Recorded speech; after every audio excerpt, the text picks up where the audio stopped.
Ladies and gentlemen, boys and girls, and the millions watching all over the world, are you ready? Let's get ready to rumble!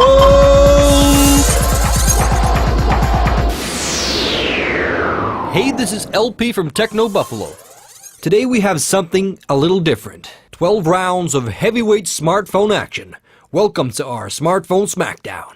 In the white corner, weighing in at 150 grams, Nokia's new N-series device, the N97. In the black corner, HTC's very own flagship device, weighing in at 178.5 grams, that is, the Touch Pro 2.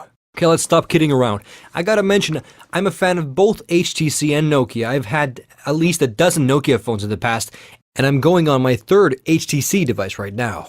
So I have absolutely no reason to play favorites. Round 1. Fight! Design is pretty much always a factor when buying cell phones, because you definitely want to have a flashy device to show off to your business buddies and friends. The N97 has a very distinct Nokia quality about it. It's pretty much in line with the previous N-series devices. The only gripe about the device is that it resembles the 5800 Express Music quite a lot. You can get the Express Music device for under $300, while this device costs more than double. The Touch Pro 2 is also a very good looking device. It's sleek and streamlined, but the times people have confused this for an iPhone, I've already lost count. But these are small complaints because both devices are very good looking, and when it comes down to looks and design, it's pretty much always a matter of taste anyways. Some people like coffee, and some people prefer cocoa. That's the way it goes. So this round is a tie. Decide for yourself. Round 2. Fight! When talking about devices that are in constant use, build quality is definitely important. I mean, it can get annoying to wake up after a night on the town and finding your cell phone in your pocket in pieces. It's happened to me a couple of times. I wonder if tequila had anything to do with it. Anyways, both devices are made out of titanium. Well, not really. But it would be kinda cool to have a phone that can handle an entry into the Earth's atmosphere. But these devices are made out of plastic. Despite this, they both feel solid in the hand. Both have a good slide-out mechanism, but the tilting screen on the Touch Pro 2 has a slight jiggle to it, while the mechanism on the N97 is very solid. So the slight edge goes to Nokia in this round. Round 3. Fight! This round may be a very important deciding factor for most, because this part relates to the unique selling proposals of both devices, the QWERTY keyboards. Looking at the keyboards, it's quite obvious how this round will turn out. The tilting screen on the N97 is taking a hell of a lot of space away from the keyboard itself, leaving space for only 3 rows of keys.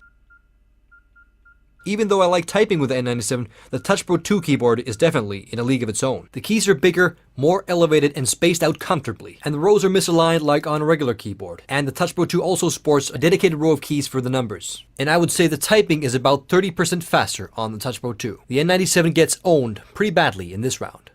Round 4. Fight! When comparing the screens spec-wise, both have their advantages. The N97 has broader color range, but the screen on the Touch Pro 2 has bigger resolution. Being the keen-eyed resolution whore that I am, the advantage in sharpness is somewhat noticeable on the Touch Pro 2. Small text and details look slightly sharper on the Touch Pro 2.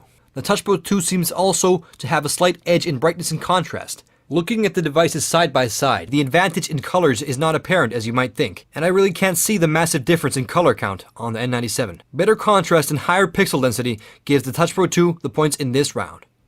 Round 5. Fight! Both devices have resistive touchscreens, which react to physical pressure. While HTC has plenty of touchscreen devices under its belt, this is only the second touchscreen device for Nokia. While I think the firmware update improved touchscreen sensitivity on the N97, it still can't compete with the Touch Pro 2. Pressing buttons and icons just needs a bit more pressure, and I would say that the sensitivity on the N97 is somewhat similar to the last generation of HTC devices. The Touch Pro 2 is a clear winner in this round. Round 6. Fight! If you watch my N97 review, you might remember that I wasn't too impressed with the Symbian S60 5th edition interface. They could have customized the interface for the N-series device because, as it is now, it's not quite enough to justify the high price tag. The Touch Pro 2 runs on Windows Mobile 6.1, which can be a bit clunky at times. Luckily, HTC has added their custom user interface on top of the operating system. TouchFlow 3D2 is very functional and easy to use, and you don't have to be MacGyver to operate the main functions. Although, it would be kinda cool to be MacGyver though. Anyways, when comparing the two UIs, the TouchFlow 3D2 stands out. It looks sleeker and runs smoother, although the Symbian has its pros as well. If you've used a Nokia device before, you'll probably find yourself at home using the S60 5th edition interface. Also, a very good feature on the N97 is the widget-based home screen, which can be customized to suit your everyday needs. The Nokia N97 is a definite advantage to the N97 user experience. It's definitely a good idea to have a dedicated store for downloading new features and products onto your device. There's not a massive amount of stuff in the N97 yet, but I did find this cool ringtone which they used in the newest Star Trek movie. While Windows mobile devices may not have a dedicated store yet, the community support, for example at XDA forums, is amazing. Weighing in the two interfaces pros and cons, I have to reward this round to the Touch Pro 2. Round 7, fight! In this round, I'll be comparing the Opera Mobile 9.5 on the HTC device against the Symbian web browser on the N97. The two browsers are very similar in use. You can use your finger to flick around on the page and double tap to zoom in, although the Touch Pro 2 also has a dedicated zoom bar for zooming in and out of pages. The Symbian browser does support some flash out of the box, while the browser on the Touch Pro 2 does not. Loading times on the browsers are about the same. The Opera browser loads some pages faster than the Symbian and vice versa. A very cool feature on the Touch Pro 2 is the push internet.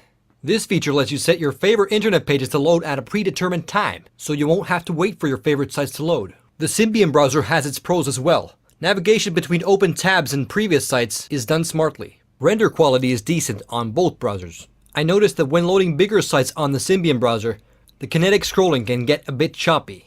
But the Opera mobile browser is not without fault either. I had the browser actually crashing one time while making this comparison. Both browsers are decent, but far from perfect. I call this one a draw. Round 8. Round 8. Fight! The Touch Pro 2 sports a 3.2 megapixel camera and no flash. Now the N97 sports a 5 megapixel camera with a dual LED flash. The camera on the N97 is one of the best I've seen on a mobile device.